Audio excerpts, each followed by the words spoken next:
નમસ્કાર. ગુજરાત માધ્યમિક અને ઉચ્ચતર માધ્યમિક શિક્ષણ બોર્ડ ગાંધીનગર અને ગુજરાત સરકાર અંતર્ગત નીટના તાલીમ વર્ગમાં વિદ્યાર્થી મિત્રો, હું દિલીપ ધારે આપને કેમેસ્ટ્રીના વિષયમાં વિદ્યુત રસાયણના એકમ માટે સાંકળું છું. વિદ્યાર્થી મિત્રો, આપણે આ પ્રકરણને ખૂબ સારી રીતે સમજતા ગયા છીએ અને તમને ખબર છે કે આપણે આ પ્રકરણને લઈને મેં જે મુદ્દાઓની આપની સાથે ચર્ચા કરી તે બધા જ મુદ્દાઓમાં એ મુદ્દાઓને સાંકળતા પ્રશ્નો કેવી રીતે પૂછી શકાય એની આપણે ચર્ચા કરી હતી. વિદ્યાર્થી મિત્રો, આપણે એક વસ્તુ સમજવાની એ છે કે મારે તમને જે વાત શીખવવાની છે એ પ્રશ્નો થકી શીખવવાની છે. તો વિદ્યાર્થી મિત્રો, પ્રશ્નો આપણને કેવા મળે, જેને આપણે નીટ માનીએ છીએ, જેને આપણે એક લેવલ હાયર જે છે આપણા અભ્યાસક્રમથી થોડુંક વધુ સારું અને વધારે ડિટેલમાં જેને પ્રશ્નો બનાવવામાં આવે છે અને પૂછવામાં આવે છે, તે પ્રશ્નો કેવા હોઈ શકે.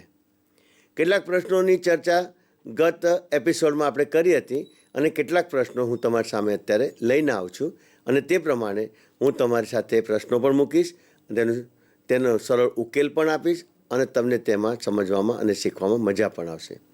વિદ્યાર્થી મિત્રો, વખતની જેમ આપની સાથે નોટ અને પેન તૈયાર જ રાખશો અને એ રીતે તમે મારી સાથે જોડાશો.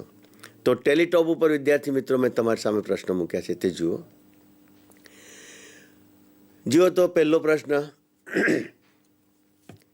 પ્રશ્ન જે છે તે છે, પ્રક્રિયા આપી છે XYZ મોલના અનુસંધાને કે X mall chromium chloride plus Y mall H2O2 plus Z mall NaOH પ્રક્રિયા કરે છે અને નિપજમાં Na2CrO4 એટલે કે સોડિયમ ક્રોમેટ, સોડિયમ ક્લોરાઇડ અને H2O આપે છે.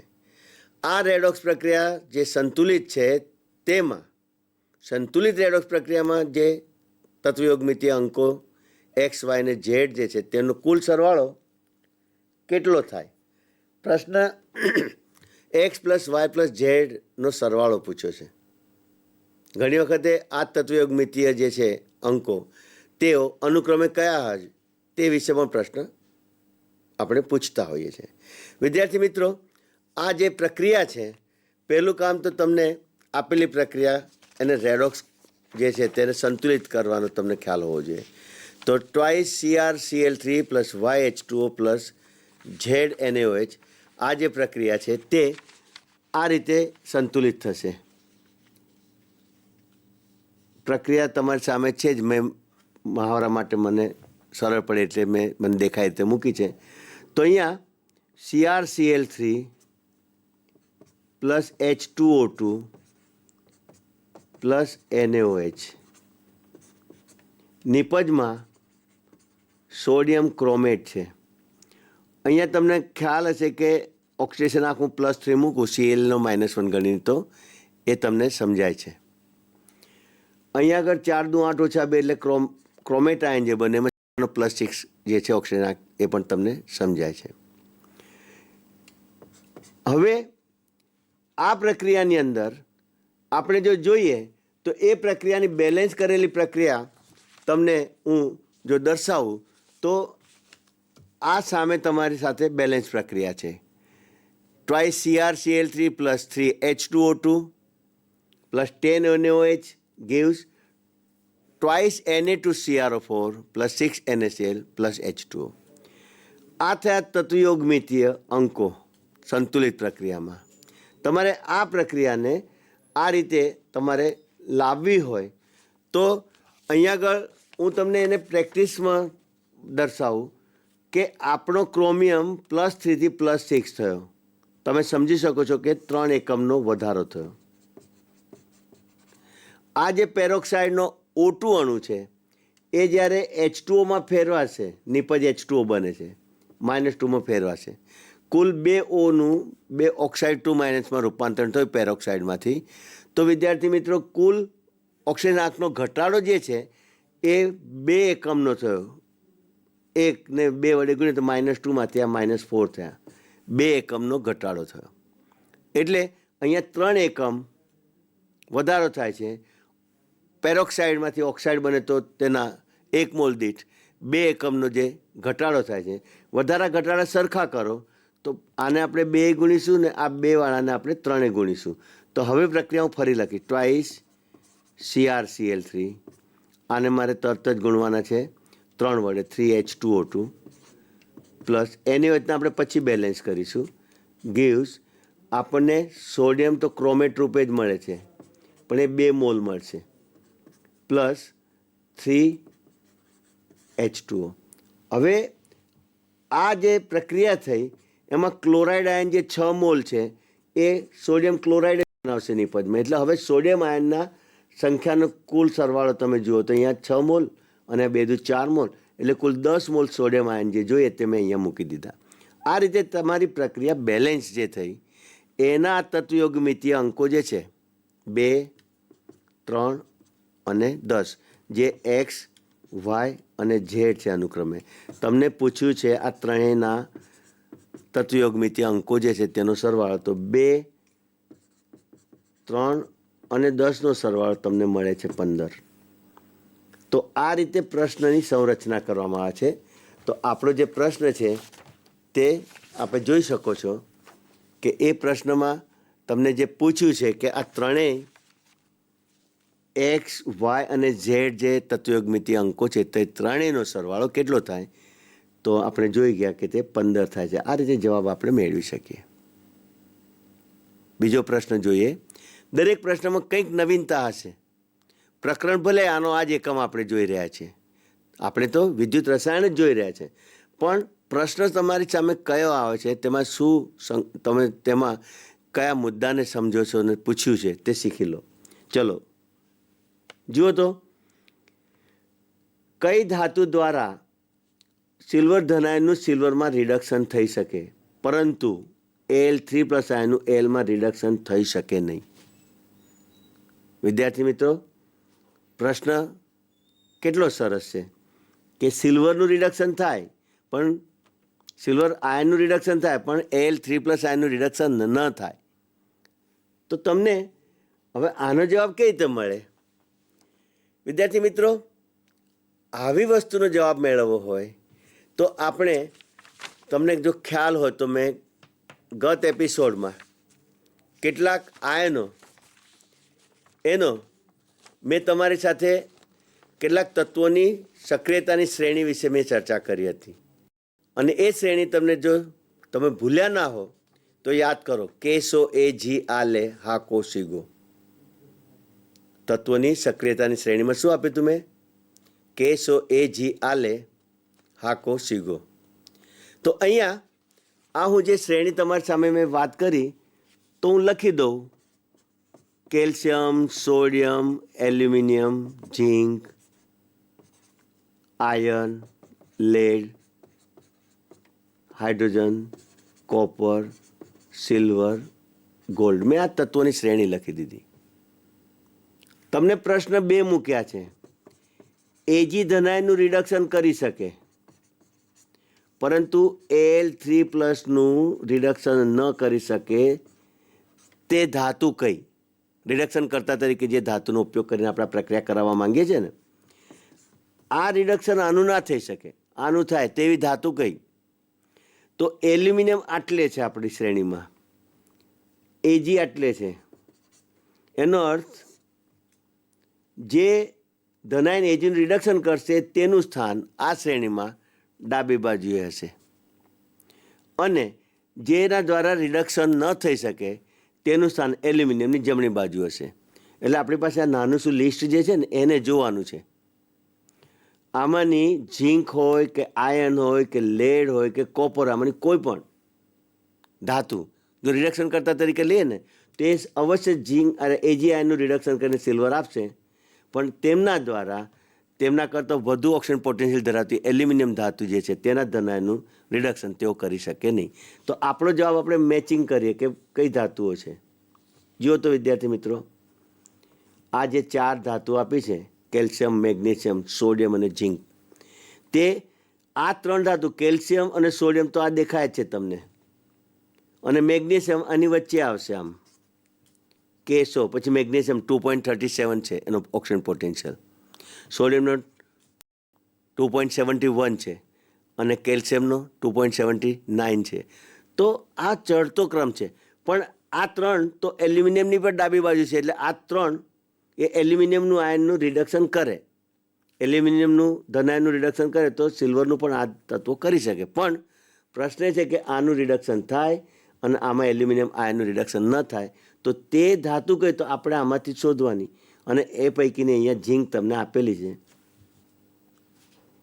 વિદ્યાર્થી મિત્રો, તમને આ રીતે જે પ્રશ્ન આપ્યો છે તો એનો ઉકેલ તમને શીખવેલા કેટલાક શોર્ટકટના મુદ્દામાં તમને તે બાબત ક્યાં આગળ કામમાં આવશે તે તમને અત્યારે આ રીતે સમજી શકાય એમ છે. આપણી નાની સી શ્રેણી જે યાદ કરી, કેસો એજી આલે હાકોશીગો, તે આપણને એ પ્રશ્નનો જવાબ આપે છે. ત્યાર પછીનો પ્રશ્ન જુઓ વિદ્યાર્થી મિત્રો, કઈ ધાતુનો ભૂકો સલ્ફ્યુરિક એસિડના મંદ જલીય દ્રાવણમાંથી હાઇડ્રોજન વાયુ ઉત્પન્ન કરશે? કઈ ધાતુનો ભૂકો H2SO4ના મંદ જલીય દ્રાવણમાંથી H2 વાયુ ઉત્પન્ન કરશે? તો હવે આના પ્રશ્નના જવાબમાં પણ એની એ જ આપણી શ્રેણી સામે આવશે. કઈ શ્રેણી? કેસો એજી આલે હાકોશીગો. અહીંયા હું જેટલી વાર બોલું છું એટલી વાર તમારામાં એ વસ્તુ ક્લિયર થઈ જાય. કેસો એજી આલે હાકોશીગો, આ મારી પાસે તત્વોની શ્રેણી છે. ઉપર સ્થાન ધરાવતું તત્વ સૌથી પ્રબળ રિડક્શન કરતા છે. એનો અર્થ તમારે એમ કરવાનો કે તેનો E0 ઓક્સિડેશન પોટેન્શિયલ સૌથી વધારે છે, મહત્તમ છે. અને જેનો ઓક્સિડેશન પોટેન્શિયલ મહત્તમ હોય તેવી ધાતુ તેની નીચે આવેલા કોઈ પણ ધાતુના ધનભારિત આયનનું રિડક્શન કરી શકે. પ્રશ્ન એ છે એસિડ H2SO4ના દ્રાવણમાં જે ધનાયન H છે એ ધનાયન Hનું રિડક્શન કરવાની વાત છે. H2 વાયુ બનશે નિપજમાં, પણ રિડક્શન H ધનાયનનું કરશે. તો આ જે શ્રેણી આપી કેસો એજી આલે હાકોશીગો, એમાં આ હાઇડ્રોજનથી ઉપર જે કોઈ તત્વો છે ને તે બધાના ઓક્સિજન પોટેન્શિયલ હાઇડ્રોજનના 0.0 વોલ્ટ કરતાં હાયર છે, વધારે છે. અને તેઓ એસિડના જલીય દ્રાવણમાંના ધનાયન Hનું સહેલાઈથી રિડક્શન કરી શકે. પણ હાઇડ્રોજનના ઓક્સિજન પોટેન્શિયલ 0.0 વોલ્ટ કરતાં ઓછું મૂલ્ય ધરાવતા, ઓક્સિજન પોટેન્શિયલનું ઓછું મૂલ્ય ધરાવતી આ 3 ધાતુઓ જે છે તેઓ જ્યારે એસિડના દ્રાવણમાં નાખીએ તો તેઓના દ્વારા એસિડના ધનાયનનું રિડક્શન થઈ શકે નહીં. તમને પ્રશ્ન જે છે એને આપણે ફરી વાંચીએ એટલે તમને ખ્યાલ આવશે. કઈ ધાતુનો ભૂકો H2SO4ના મંદ જલીય દ્રાવણમાંથી H2 વાયુ ઉત્પન્ન કરશે? તો આ શ્રેણી ફરી જુઓ તમારી સામે જ. સિલ્વર ને કોપર કરી શકશે? નહીં કરી શકે. તો અહીંયા કોપર ને સિલ્વર આપેલા જ છે, A અને B, એટલે એના દ્વારા પણ એસિડમાંના H ધનાયનનું રિડક્શન નહીં થાય. કોપર ધાતુ વડે પણ એસિડમાંના ધનાયનનું રિડક્શન નહીં થાય. આયન વડે થશે? તો આયન માટે જુઓ તો હાઇડ્રોજનની ઉપર આયનનું સ્થાન છે કે નહીં? છે. એટલે કે આયન જે છે તે રિડક્શન કરતા તરીકે પ્રબળ છે હાઇડ્રોજન કરતાં, તેથી Fe વડે ધનાયન Hનું રિડક્શન થશે અને H2 વાયુ ઉત્પન્ન થશે. તો અહીંયા આગળ જવાબ આપણો આવશે C. આ રીતે તમે જવાબને વિચારી શકો છો. પછીનો પ્રશ્ન જુઓ, NaClના સાંદ્ર જલીય દ્રાવણના વિદ્યુત વિભાજનમાં એનોડ પર કઈ નિપજ મળે? અને વળી પાછા બંને અર્ધ રિડક્શન પોટેન્શિયલ આપ્યા છે. E0 Cl2 gives Cl minus જે છે 1.36 વોલ્ટ પોઝિટિવ પ્લસ, અને OH આયનનો રિડક્શન પોટેન્શિયલ જે છે એ છે OH આયનનો જે પોટેન્શિયલ છે તે 1.23 વોલ્ટ છે. એકચ્યુઅલી રિડક્શન પોટેન્શિયલની વાત કરીએ છીએ આપણે, તો O2માંથી OH આયન બનશે તેનો વિચાર કરવાનો. શું વિચાર કરીશું આપણે? O2 માંથી OH આયન. કેમ એવો વિચાર કરવાનો? રિડક્શન પોટેન્શિયલની વાત આપું છું. આપણા અહીંયા આગળ જે રિડક્શન પોટેન્શિયલના મૂલ્યો આપ્યા છે તે ખરેખર શું હોવું જોઈએ? O2 gives OH minus. તો એને રિડક્શન પોટેન્શિયલ આપણે કહીએ, કારણ કે 0 ઓક્સિજન સ્થિતિમાંથી -2 ઓક્સિડેશન થાય તો જ રિડક્શન થાય. અને તેનો પોટેન્શિયલ આપણને કેટલો આપે છે? 1.23 વોલ્ટ. તો વિદ્યાર્થી મિત્રો, વાત એમ છે એનોડ પર તો ઓક્સિડેશન થાય, તો ઓક્સિડેશન થવાની વાત આવશે તો 2 આયનો છે તમારી સામે. એક આયન જે છે તે છે આપણો ક્લોરાઇડ આયન, જેનો રિડક્શન પોટેન્શિયલ આપેલો છે ક્લોરિનનો. પણ ક્લોરાઇડ આયનનો ઓક્સિજન પોટેન્શિયલ કેટલો થશે? E0 ક્લોરાઇડ ગિવ્સ ક્લોરિન, આટલો થશે. અને એની સામે જ્યાં આગળ OH આયનમાંથી O2 નું ઓક્સિડેશન થશે એનું મૂલ્ય થશે રિડક્શન પોટેન્શિયલથી વિરુદ્ધ નિશાનીવાળું, એટલે કે -1.23. એનોડની વાત છે એટલે ઓક્સિડેશનની વાત છે, તો આ બેમાંથી કઈ પ્રક્રિયા થાય? અહીં આગળ OH આયન લઈએ તો OH આયનની પ્રક્રિયામાં આપણે જોઈ શકીશું O2 મળશે. ઓક્સિડેશનની પ્રક્રિયા છે અને બંને પ્રક્રિયાઓ એનોડિક પ્રક્રિયા છે. બંનેમાંથી ઓક્સિડેશન થાય તો કોનું થાય?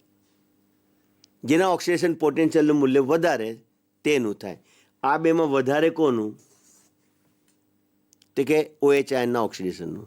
તો એનોડ પર જે પ્રક્રિયા થાય તો તેના પરિણામે નિપજ કઈ મળે? તો આ બેમાંથી પ્રક્રિયા આ જ થાય, નિપજ આપણને ઓક્સિજન મળે. આ નિપજ તરીકે લખું છું. પણ ખરેખર આ પ્રક્રિયા થવી જોઈએ પણ થતી નથી. અને પણ જે શબ્દ આવે ને, થતી નથી, પણ થતી નથી, એ બાબતને સમજાવવા માટે મેં તમારી સાથે વિદ્યુત વિભાજનના મુદ્દામાં સાંદ્ર NaClના દ્રાવણનું જ્યારે વિદ્યુત વિભાજન મેં તમને કહ્યું હતું એમાં ખાસ કહ્યું હતું કે આ જે પાણીનું ઓક્સિડેશન કે OH આયનનું ઓક્સિડેશન જે થાય છે તેમાં ઓક્સિજન એ ઓવર વોલ્ટેજ ધરાવતો હોવાથી તેમાં આ OH આયનના ઓક્સિડેશન માટે જે પાણીમાંથી OH આયન મુક્ત થવા જોઈએ ને, એ મુક્ત થવામાં ઉર્જા ઘણી બધી વપરાઈ જતી હોવાથી એ ઓવર વોલ્ટેજ પામે છે. પરિણામે જે ઓક્સિજન પોટેન્શિયલનું મૂલ્ય જે તમને વધારે દેખાય છે તે મૂલ્ય આપણે ક્લોરાઇડ આયનના ઓક્સિડેશન પોટેન્શિયલ 1.36 માઇનસ જે વેલ્યુ છે તેના કરતાં પણ ઘટી જાય છે. પરિણામે એનોડ પર હાઇડ્રોક્સિલ આયનના ઓક્સિડેશનથી O2 મળવું જોઈએ તે મળતો નથી, કે ક્લોરાઇડ આયનના ઓક્સિડેશન આ મળતો નથી, પણ પ્રક્રિયા થાય છે આપણે ક્લોરાઇડ આયનના ઓક્સિડેશનમાંથી ક્લોરિન વાયુ બનવાની. તો આ પ્રશ્ન જે મેં ચર્ચામાં લીધો હતો તે બાબત તમને આપણે જ્યારે આ મુદ્દો વિદ્યુત વિભાજનનો મેં તમારી સાથે ચર્ચામાં લીધો ત્યારે મેં તમને ઓક્સિજનના ઓવર વોલ્ટેજની વાત કરી હતી. તો હવે આ પ્રશ્ન હું ફરી વાંચીશ કે આ પોટેન્શિયલ મૂલ્ય આ આપ્યા હોય તો એનોડ પર કઈ નિપજ મળે? માત્ર ક્લોરિન, બીમાં માત્ર ઓક્સિજન, સોડિયમ ધાતુ કે A અને B? વિદ્યાર્થી મિત્રો, કોઈ એક જ પ્રક્રિયક હંમેશા પ્રક્રિયા પામતું હોય. કોઈ એક જ પ્રક્રિયક હંમેશા એનોડ પર ઓક્સિડેશન પામતું હોય, અને જેના ઓક્સિજન પોટેન્શિયલનું મૂલ્ય વધારે હોય તે જ ઓક્સિડેશન પામતું હોય.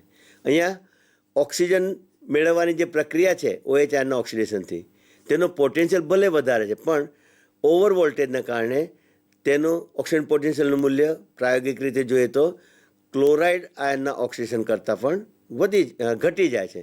પરિણામે પ્રક્રિયા ક્લોરાઇડ આયનના ઓક્સિડેશનની થાય છે અને આપણને નિપજ ક્લોરિન મળે છે. આ રીતે આ પ્રશ્નમાં તમને જવાબ A મળે છે.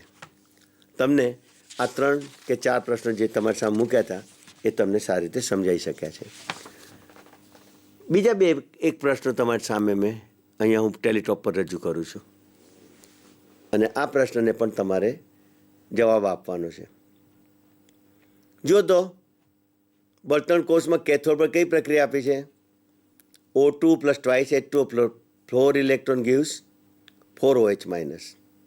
અને આ જે પ્રક્રિયા આપી છે તેનું પોટેન્શિયલ મૂલ્ય આપણને 0.4 વોલ્ટ આપેલું છે. બીજો પ્રશ્ન સામે એ છે કે બળતણ કોષનો કોષ પોટેન્શિયલ E0 સેલ જો 1.23 વોલ્ટ હોય તો પેલી જે રિડક્શનની પ્રક્રિયા દર્શાવી ને twice H2O plus 2 electron gives H2 gas plus 2OH minus, તો તે અર્ધ પ્રક્રિયાના પોટેન્શિયલનું મૂલ્ય કેટલું? કેવી રીતે ગણશો? તમને કોષ પોટેન્શિયલની કિંમત પણ આપી છે, તમને એક પ્રક્રિયા O2 plus twice H2O plus 4 electron એની પણ પ્રક્રિયા તમને OH માઇનસ જે આપી છે એ પણ આપી છે, અને તમને પૂછી છે કે twice H2O plus 2 electron gives H2 gas plus 4OH minus એનો પોટેન્શિયલ કેટલો એ તમને પ્રશ્ન મૂક્યો છે. કેવી રીતે ગણીશું?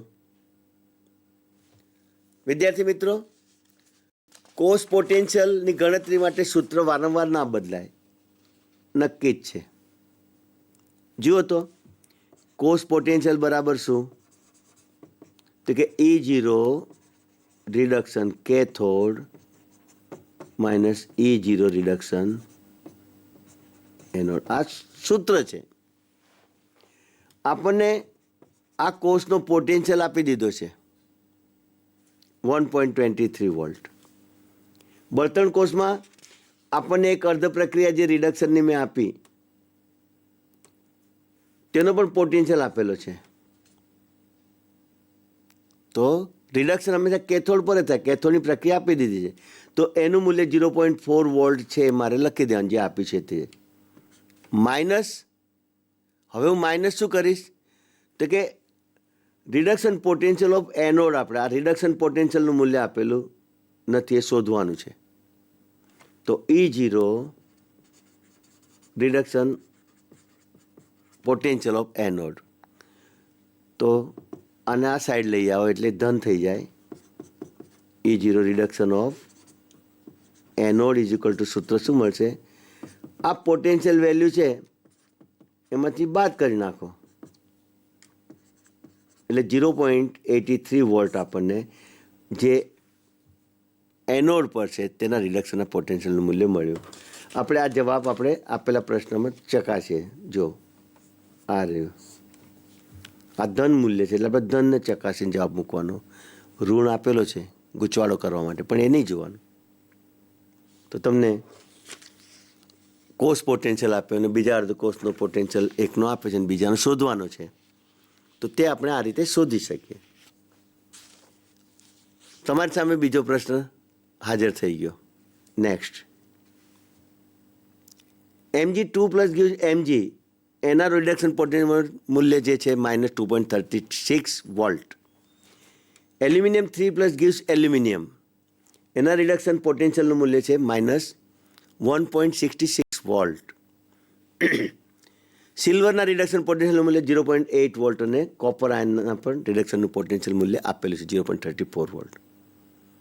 સવાલ એ છે કે આ ચાર અલગ અલગ અર્ધકોષો જે છે એમાંથી સૌથી વધારે ડેલ્ટા જીનું મૂલ્ય ધરાવતું હોય તે કોષ કયો? અહીંયા ડેલ્ટા જીનું મૂલ્ય પૂછ્યું છે. તમને ડેલ્ટા જીની જગ્યાએ વધારે E0 સેલનું મૂલ્ય આપે તે કોષ કયો? બંનેનો જવાબ સેમ રહેશે, કારણ કે તમને ડેલ્ટા જીને કોષના પોટેન્શિયલ સાથે સાંકળતું સૂત્ર તમને ખબર છે. અહીંયા આપણે E0 સેલની જે કિંમત શોધીશું ને ધનમાં, અને ધન કરો તો આ ઋણ થાય. તો આપણે સૌથી વધારે ડેલ્ટા જીનું ઋણ મૂલ્ય જોવાનું છે, કારણ કે મુક્ત ઉર્જા એ પોતે પ્રણાલી પ્રક્રિયા કરે ત્યારે મુક્ત કરશે, ઉત્સર્જિત કરશે, ગુમાવશે. જેટલી વધારે ગુમાવે એટલો વધારે વોલ્ટેજ, કારણ કે બેને સીધો સંબંધ છે. આ નિશાની તો ફક્ત શાના માટે છે? એની પ્રક્રિયામાં ઉષ્માના ફેરફાર માટે છે, ઉર્જાના ફેરફાર માટે. તો વિદ્યાર્થી મિત્રો, આપણે આનો જવાબ કરવો છે. કેવી રીતે કરીશું? તો જે અર્ધકોષ તમારી સામે છે ને, તેમને એમના રિડક્શન પોટેન્શિયલના ઉતરતા કે ચડતા ક્રમમાં ગોઠવી કાઢો. ચાલો, let us arrange the half cells according to the values of their reduction potential in decreasing order. ગોઠવી કાઢીએ. તો સૌથી ઓછું પહેલાં લઈએ. સૌથી ઓછામાં કોનો નંબર આવશે? મેગ્નેશિયમ +2 આયન gives મેગ્નેશિયમ, એના રિડક્શન પોટેન્શિયલનું મૂલ્ય -2.36 જે છે તે સૌથી ઓછું છે. ત્યાર પછી આપણી સામે જે અર્ધકોષ આપેલો છે તે એલ્યુમિનિયમનો આપેલો છે. તેના રિડક્શન પોટેન્શિયલનું મૂલ્ય L3+3 ઇલેક્ટ્રોન gives L એ છે -1.66 વોલ્ટ. ત્યાર પછી રિડક્શન પોટેન્શિયલનું ઓછું મૂલ્ય સિલ્વર પ્લસ gives સિલ્વર આયનનું છે. સિલ્વર પ્લસ gives સિલ્વર, આ સિલ્વર ધનાયનના રિડક્શનના પોટેન્શિયલનું મૂલ્ય આપેલું છે 0.8 વોલ્ટ છે. અને ત્યાર પછીનું મૂલ્ય કોપર આયનનું છે. તો આપણે ચડતા ક્રમમાં ગોઠવીએ તો ક્રમ કયો મળશે? તો Mg લેસ દેન આ આયનના reduction potential less than silver less than copper. આનું -2.36 વોલ્ટ હતું, આનું 1.66 માઇનસમાં હતું, આનું 0.8 વોલ્ટ માઇનસમાં છે, આ 0.34 વોલ્ટ એ ધનમાં છે. આ બે ધન છે, આ બે માઇનસ છે. આ રીતે ધાતુ આયનોના આપણે ક્રમબદ્ધ આપણે ગોઠવણી કરી દઈએ તો સૌથી વધારે અને સૌથી ઓછું પોટેન્શિયલ ધરાવતા અર્ધકોષને જોડીએ ને તેવો કોષ આપણને સૌથી વધારે વોલ્ટેજની વિદ્યુત આપે. તેવો કોષ આપણને સૌથી વધારે ડેલ્ટા જી જે મુક્ત થશે તેનું મૂલ્ય આપે. એટલે આપણે મેગ્નેશિયમ અને રિડક્શન પોટેન્શિયલનું સૌથી ઓછું મૂલ્ય ધરાવતા કોપરને જોડતો કોષ આપેલા ઓપ્શનમાં શોધવાનો છે. જુઓ તો તમને પહેલામાં Mg સાથે Ag જોડાણ છે, નહીં ચાલે. બીજામાં તમને Mg સાથે કોપર અર્ધકોષનું જોડાણ છે, એ આપણો જવાબ છે. Cu સાથે Ag એ પણ નહીં ચાલે. L સાથે Ag એ પણ નહીં ચાલે. આવા પ્રશ્નના જવાબમાં ઉકેલમાં આપણે શું ખાસ જોઈ ગયા? આપણે જોઈ ગયા કે પહેલાં તો અર્ધકોષોના પોટેન્શિયલ પ્રમાણે તેઓને ઉતરતા કે ચડતા ક્રમમાં ગોઠવી કાઢો. સૌથી વધારે તફાવત જેમનો હોય પોટેન્શિયલમાં તેવા અર્ધકોષોના જોડાણથી આપણને સૌથી વધારે વિદ્યુત, સૌથી વધારે વોલ્ટેજ આપતો વિદ્યુત રાસાયણિક કોષ મળી શકે. અને જેના ઓક્સિજન પોટેન્શિયલનું મૂલ્ય એટલે કે જેના E0 સેલનું મૂલ્ય, કોષના પોટેન્શિયલનું મૂલ્ય સૌથી વધારે મળે, તેની સાથે સંકળાયેલ મુક્ત ઉર્જાનો ફેરફાર પણ સૌથી વધારે મળે. તો આપણો જવાબ અહીંયા બી થયો. વિદ્યાર્થી મિત્રો, આજે આપણે ત્રીજા પ્રશ્નની દિશામાં આગળ વધીએ. તો જોઈ શકો છો તમે ટેલિટોપ પર પ્રશ્ન જે છે એને હું વાંચું છું.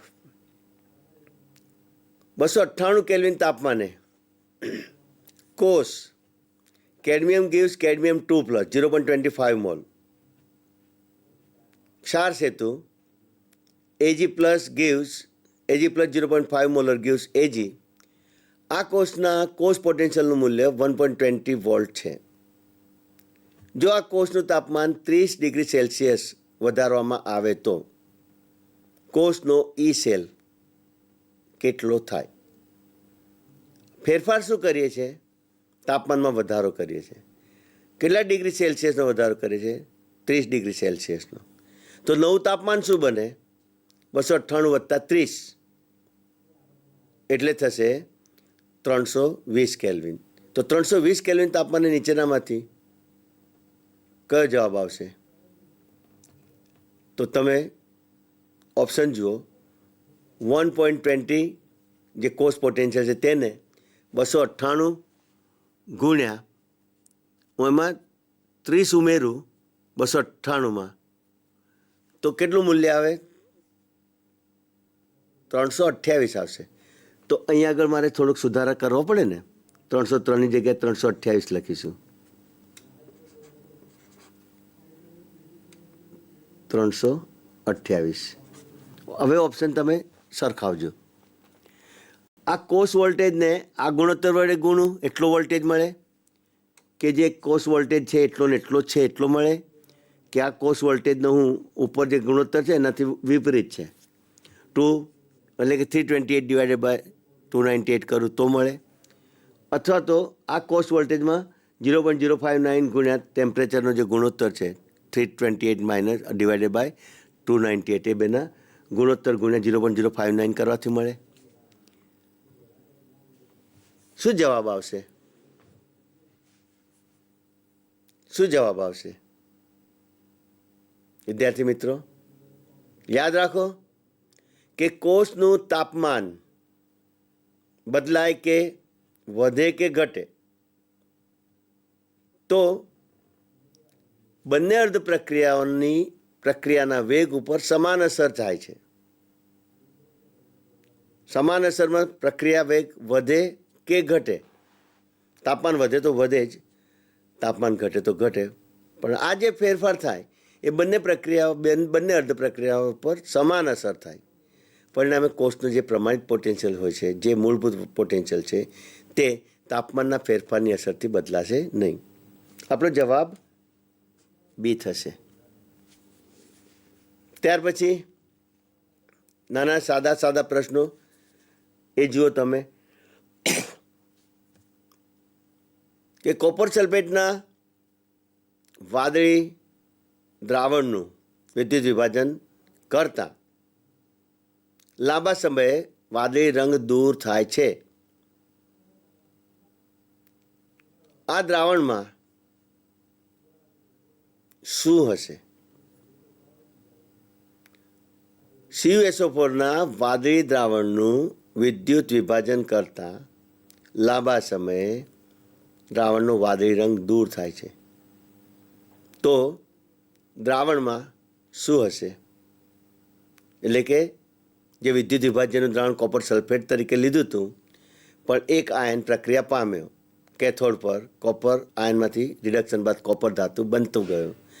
કોપર આયન વપરાવાના કારણે દ્રાવણનો વાદળી રંગ ધીમે ધીમે ઘટીને છેલ્લે રંગવિહીન થઈ ગયું. હવે આના પરિણામી રૂપે જે દ્રાવણ આપણી પાસે છે તેમાં શું હશે? તેમાં કઈ નીપજે? પ્રશ્ન એ છે. પ્લેટિનમ સલ્ફેટ છે, H2SO4 છે, કોપર હાઇડ્રોક્સાઇડ છે, કયો પદાર્થ છે? આ વસ્તુ આપણે વિદ્યુત વિભાજન જ્યારે ચર્ચામાં લેતા હતા ત્યારે જ મેં તમારી સાથે તેની ચર્ચા કરી હતી. અને એ ચર્ચામાં તમે ભણી ચૂક્યા છો મારી પાસે આ દ્રાવણ કોપર સલ્ફેટનું છે. નિષ્ક્રિય ધ્રુવો ગ્રેફાઇટના આપણે લટકાવીને જ્યારે વિદ્યુત વિભાજન કરીએ છીએ ત્યારે આ કેથોડ પર બહારના સ્ત્રોતમાંથી ઇલેક્ટ્રોનનો જેવો પ્રવાહ આવશે તો કેથોડ પર દ્રાવણમાંના કોપર આયનો ઇલેક્ટ્રોન મેળવીને રિડક્શન પામીને આગળ કોપર ધાતુ ધીમે ધીમે જમા થાય છે અને બધા કોપર આયન વપરાઈ જાય તો વાદળી રંગ જે હતો એ રંગહીન બની જશે. એ બતાવે છે કે બધા જ કોપર આયનો રિડક્શન પામી ચૂક્યા છે. એનોડ પર કઈ પ્રક્રિયા થાય? સલ્ફેટ આયન ઋણ આયનો છે તો સલ્ફેટ આયનો એનોડ પર જશે ખરા, પણ પ્રક્રિયા પામતા નથી. મેં તમને વિદ્યુત વિભાજનની વિગતો સમજાવતો હતો ને ત્યારે જ કહ્યું હતું કે સલ્ફેટ આયન કે નાઇટ્રેટ આયન જ્યારે વિદ્યુત વિભાજ્ય તરીકે હોય દ્રાવણમાં, આયનો તરીકે હોય વિદ્યુત વિભાજ્યમાં, તો આ આયનોનું એનોડ પર ક્યારેય ઓક્સિડેશન થતું નથી, પ્રક્રિયા પામતા નથી. તેની જગ્યાએ પાણીનું ઓક્સિડેશન થાય. પાણીમાંના ઓક્સાઇડ અને ઓક્સિજન પામીને ઓક્સિજન વાયુમાં ફેરવાઈને ઓક્સિજન ધીમે ધીમે પરપોટા રૂપે દૂર થઈ જાય. પણ H2Oનું આ થતું ઓક્સિડેશન દ્રાવણમાં H ધનાયન છોડે છે, મુક્ત કરે છે. તો H ધનાયન અને દ્રાવણમાં જે સલ્ફેટ આયનો જે પ્રક્રિયા નથી પામ્યા તેઓ બેઉ જોડાઈ જાય તો દ્રાવણમાં પદાર્થ જે બનશે તે મળશે સલ્ફ્યુરિક એસિડ. અહીંયા આપણો પ્રશ્ન એના અનુસંધાનમાં છે કે આ દ્રાવણ કયું રહેશે, કારણ કે કોપર આયનો રિડક્શન પામી ગયા, દ્રાવણનો વાદળી રંગ જે મૂળભૂત હતો તે રંગવિહીન બન્યો. તો કંઈ વાંધો નહીં, દ્રાવણ રંગવિહીન બન્યું, પણ જે રંગવિહીન દ્રાવણ જે છે તે છે શું? Which kind of the substance is present in the solution? તો તે જવાબ છે આપણો સલ્ફ્યુરિક એસિડ H2SO4. કારણ કે મેં તમને ગણતરી કરીને દર્શાવ્યું. કોપર હાઇડ્રોક્સાઇડ પણ મળતો નથી. બરાબર છે. હવે પછીનો પ્રશ્ન આપણે જોઈએ. આ કોષ આપેલો છે, એ કોષનો પોટેન્શિયલ કેટલો, પ્રશ્ન એ છે. અને મેં તમને વિદ્યાર્થી મિત્રો સાંદ્રતા કોષની ગણતરી શીખવેલી છે. તો વિદ્યાર્થી મિત્રો જુઓ, આપણો કોષ Al gives Al+3, પણ દ્રાવણની સાંદ્રતા 0.2 મોલર છે. વચ્ચે એક ક્ષાર સેતુ છે, Al3 + 0.6 મોલર છે, એ એલમાં રૂપાંતરિત થાય. આ કેથોડિક દ્રાવણ થયું. જેમાં બંને વિદ્યુતધ્રુવ સમાન હોય ને એવા કોષને આપણે સાંદ્રતા કોષ કહીએ છીએ. અને સાંદ્રતા કોષમાં કેથોડિક દ્રાવણનું સાંદ્રણ વધારે હોય છે એનોડિક દ્રાવણ કરતાં, અને પરિણામે આયનો વધુ સાંદ્ર દ્રાવણ તરફથી ઓછા સાંદ્ર દ્રાવણ તરફ, એટલે કે કેથોડ તરફથી એનોડ તરફ વહન પામે છે, અને તેના પરિણામે આ કોષ કાર્ય કરતો હોય છે. વિદ્યાર્થી મિત્રો, આવા સાંદ્રતા કોષમાં સેલ પોટેન્શિયલની ગણતરી જે કરવી હોય તો બિન પ્રમાણિત સાંદ્રતા કોષ જે છે તેના પોટેન્શિયલ બરાબર એનો પ્રમાણિત પોટેન્શિયલ -0.059/n log આપણે QC કરીએ છીએ, એટલે કે એનોડિક દ્રાવણની સાંદ્રતા છેદમાં કેથોડિક દ્રાવણની સાંદ્રતા 0.2 / 0.6. આ તમને અંક વંચાય છે. હવે પ્રક્રિયા એનોડ પર એલ્યુમિનિયમના ઓક્સિડેશનની થતી હોય કે કેથોડ પર ધનાયન એલ્યુમિનિયમના રિડક્શનની થતી હોય, પણ ઓક્સિજન આંકમાં થતો ફેરફાર n = 3 છે. અને બંને ધ્રુવો એક જ તત્વના હોવાથી એના ઈ સેલનું વેલ્યુ 0.0 વોલ્ટ થાય. માટે આ કોષના ઈ સેલ બરાબર માઇનસ છે આગળ 0.059/n બરાબર હું 3 લખું અને log 1/3. મેં તમને વિદ્યાર્થી મિત્રો આ લોગની વેલ્યુ યાદ રાખવા કહી હતી કે જ્યારે 1/3નો લોગ હોય તો -0.477 વેલ્યુ થાય. આની પણ ગણતરી મેં કહી હતી કે આ 0.06 લઈ લો તમે, અને 0.06 લો તો ભાગ્યા તમે 3 કરશો તો 0.02 મળે. હવે આ બેનો ગુણાકાર જે આવે એટલા વોલ્ટનો પ્રવાહ આપણને મળશે.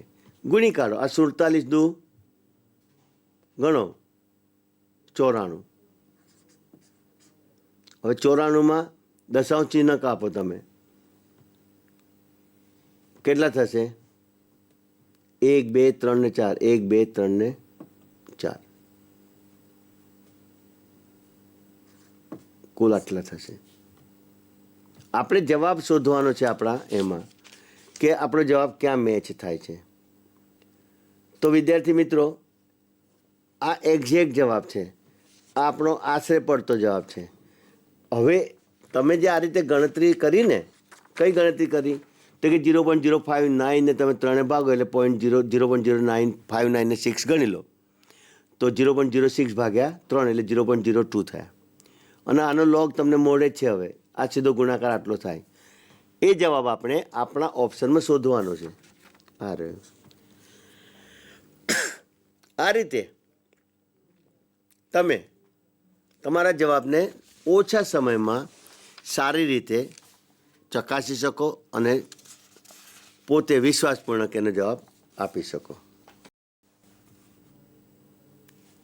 આજે આપણે ખાસ તો પ્રશ્નોની જ ચર્ચા કરીશું અને એમાં મેં જે કોઈ મુદ્દાઓને સાંકળ્યા છે તે તમને મારે બતાવવાના છે.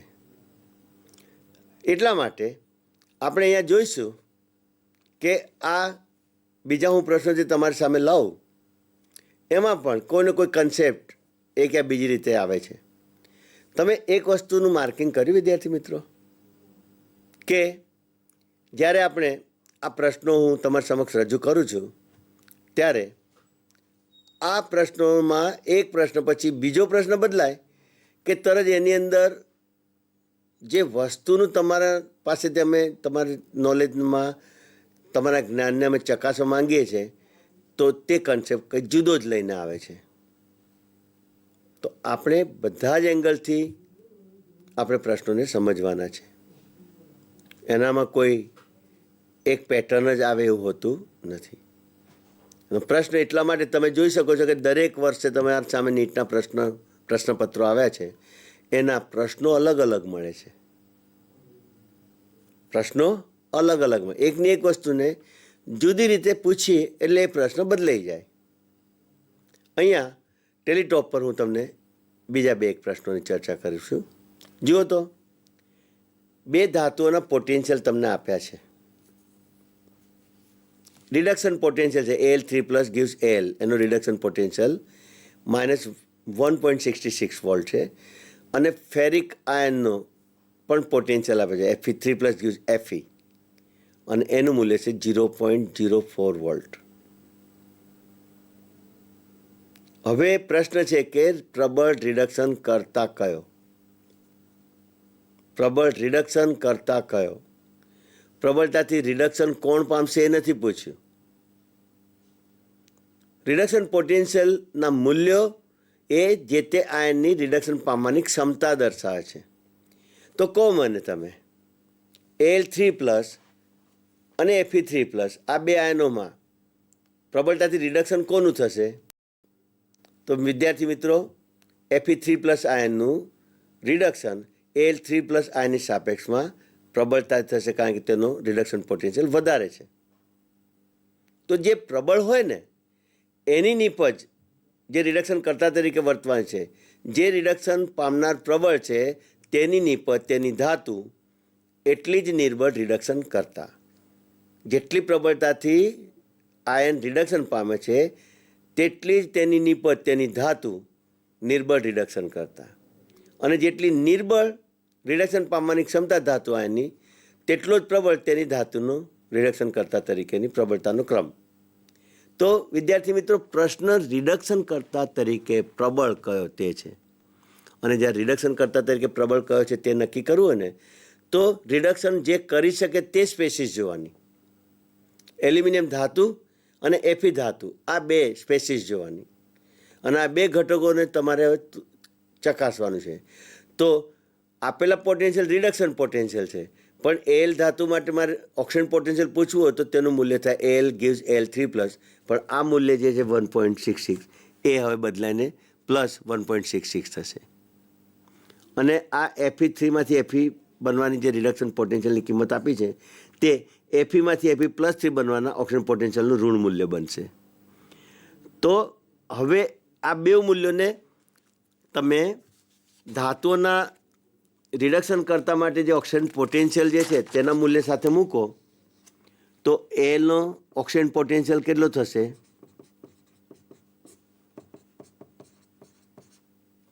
અને Feનો ઓક્સિડેશન પોટેન્શિયલ કેટલો થશે? આ બેમાં વધારે કોણ? જે વધારે હોય તે ધાતુ પ્રબળ રિડક્શન કરતા. બીજા શબ્દોમાં કહીએ તો જેનો રિડક્શન પોટેન્શિયલ ઓછો તેની ધાતુ પ્રબળ રિડક્શન કરતા. ફરીથી કહો, જેના રિડક્શન પોટેન્શિયલનું મૂલ્ય ઓછું તેની ધાતુ પ્રબળ રિડક્શન કરતા. આ જે મેં શબ્દ ઓછો વાપર્યો તે મારે એની સાથે સરખામણી જે આપે છે તે બેની કમ્પેરિઝન આપણે લેવાનું છે. તો આ પ્રશ્નનો જવાબ તમને મળી ગયો. પછીનો પ્રશ્ન જુઓ કે બળતણ કોષનો ડેલ્ટા જી નક્કી કરતું કયું સૂત્ર સાચું છે? 4 મલ્ટીપ્લાય બાય 96500 ઇન્ટુ 1.23 જૂલ, એટલે કે એ જવાબ સાચો. બીમાં એનું એ જ ગુણકો છે પણ સાઇન બદલાઈ ગઈ છે, -4 ઇન્ટુ 96500 ઇન્ટુ 1.23 જૂલ.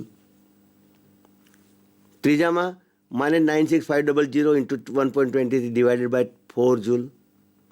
ચોથામાં -4 ઇન્ટુ 96500 ડિવાઇડેડ બાય 1.23 એટલા જૂલ. તમારે ડેલ્ટા જીનું મૂલ્ય નક્કી કરતું સૂત્ર સાચું કયું છે તે નક્કી કરવાનું છે. એનો અર્થ કે બળતણ કોષ સાથે સંકળાયેલી કોષ પ્રક્રિયાની તમને માહિતી હોવી જોઈએ, અને એ માહિતી તમારી પાસે આપણે બળતણ કોષની ચર્ચા કરી હતી એમાં મેં ધ્રુવો પરની પ્રક્રિયા આપીને સમગ્ર કોષ પ્રક્રિયા કઈ થશે તે આપણે જોઈ હતી. ભૂલી ગયા હોત તો આપણે ફરી રિપીટ કરીએ. વિદ્યાર્થી મિત્રો, એનોડ પર કઈ પ્રક્રિયા થાય બળતણ કોષમાં? આપણા બે પ્રક્રિયકો છે, એક હાઇડ્રોજન છે, બીજો ઓક્સિજન છે. ઓક્સિજનની વિદ્યુત ઋણતા વધારે છે એ તો ઇલેક્ટ્રોન ખેંચવાનું જ કામ કરશે, અને હાઇડ્રોજનની વિદ્યુત ઋણતા ઓછી છે તે ઇલેક્ટ્રોન આપવાનું જ કામ કરશે. એટલે ઇલેક્ટ્રોન આપવામાં હાઇડ્રોજન માટે એનોડ ઉપર હાઇડ્રોજનનું ઓક્સિડેશન થશે.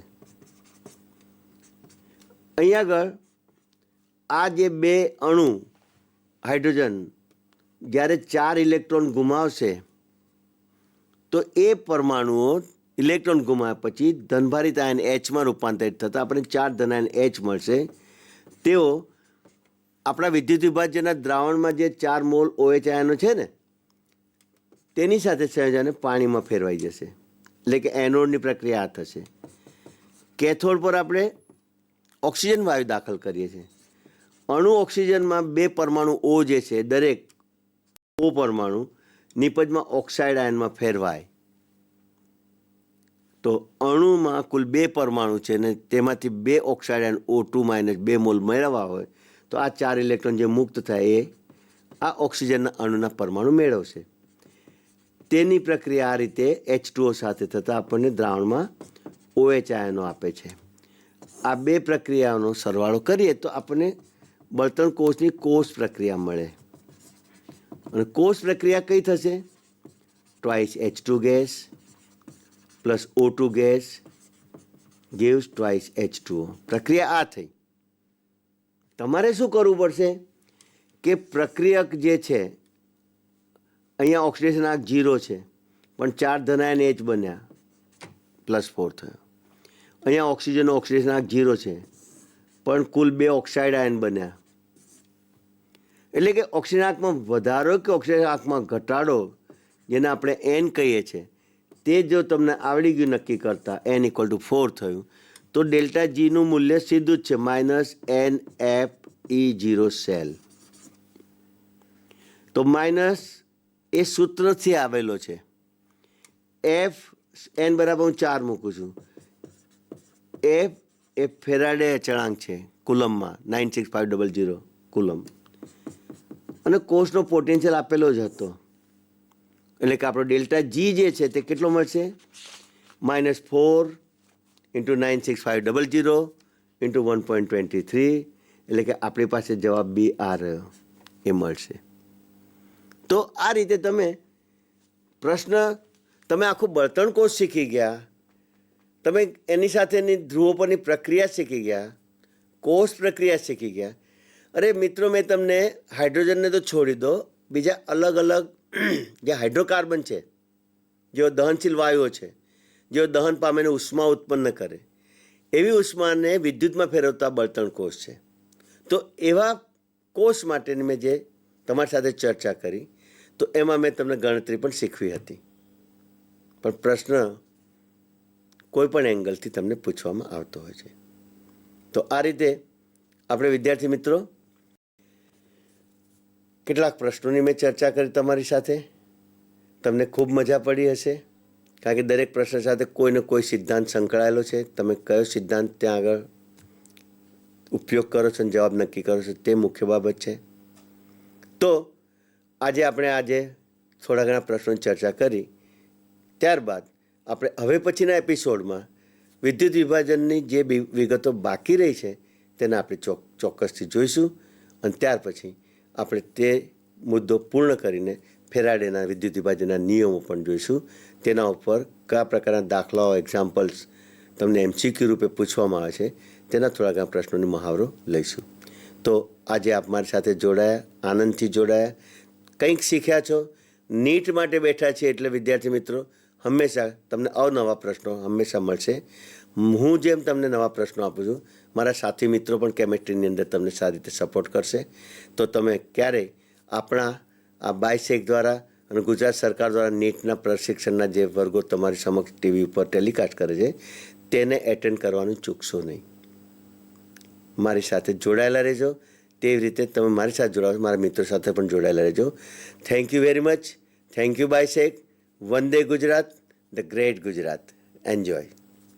નમસ્તે.